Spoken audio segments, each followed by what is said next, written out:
ॐ अस्य श्री अर्गला स्तोत्रमन्त्रस्य विष्णुर्ऋषिः अनुष्टुप छन्दः श्रीमहालक्ष्मीर्देवता श्रीजगदम्बा प्रीतये जपे विनियोगः।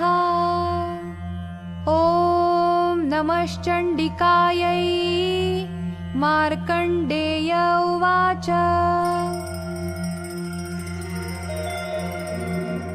ॐ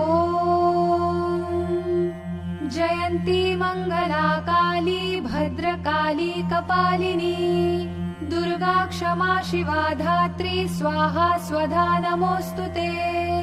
जय त्वं देवी चामुण्डे जय भूतार्तिहारिणी जय सर्वगते देवी कालरात्रि नमोऽस्तुते।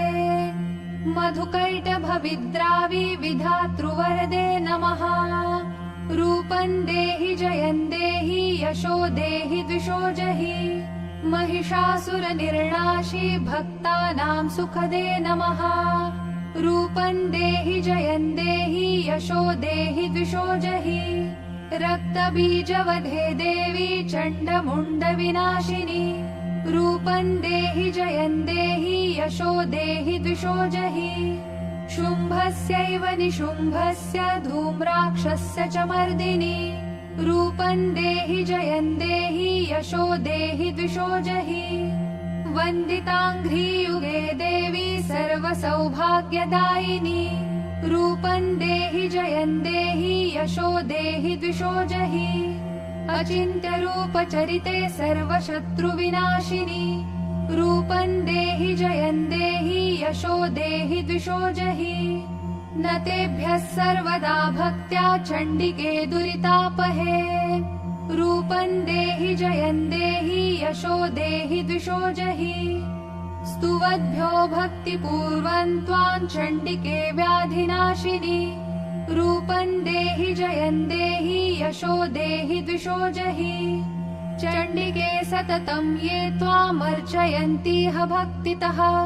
रूपं देहि जयं देहि यशो देहि द्विषो जहि देहि सौभाग्यमारोग्यं देहि मे परमं सुखम्। रूपं देहि जयं देहि यशो देहि द्विषो जहि विधेहि द्विषतान्नाशं विधेहि बलमुच्चकैः। रूपं देहि जयं देहि यशो देहि द्विषो जहि विधेहि देवि कल्याणं विधेहि परमां श्रियम्। रूपं देहि जयं देहि यशो देहि द्विषो जहि सुरासुरशिरोरत्न निघृष्टचरणेऽम्बिके। रूपं देहि जयं देहि यशो देहि द्विषो जहि विद्यावन्तं यशस्वन्तं लक्ष्मीवन्तं जनं कुरु। रूपं देहि जयं देहि यशो देहि द्विषो जहि प्रचण्डदैत्यदर्पघ्ने चण्डिके प्रणताय मे। रूपं देहि जयं देहि यशो देहि द्विषो जहि चतुर्भुजे चतुर्वक्त्र संस्तुते परमेश्वरी।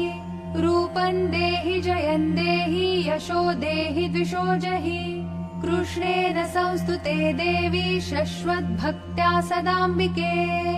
रूपं देहि जयं देहि यशो देहि द्विषो जहि हिमाचलसुतानाथ संस्तुते परमेश्वरी। रूपं देहि जयं देहि यशो देहि द्विषो जहि इन्द्राणीपति सद्भाव पूजिते परमेश्वरी। रूपं देहि जयं देहि यशो देहि द्विषो जहि देवी प्रचण्ड दोर्दण्ड दैत्यदर्प विनाशिनी। रूपं देहि जयं देहि यशो देहि द्विषो जहि देवी भक्तजनोद्दाम दत्तानन्दोदयेऽम्बिके। रूपं देहि जयं देहि यशो देहि द्विषो जहि पत्नीं मनोरमां देहि मनोवृत्तानुसारिणीं तारिणीं दुर्गसंसार सागरस्य कुलोद्भवाम्। इदं स्तोत्रं पठित्वा तु महास्तोत्रं पठेन्नरः स तु सप्तशती संख्या वरमाप्नोति सम्पदाम्। इति देव्या अर्गला स्तोत्रं सम्पूर्णम्।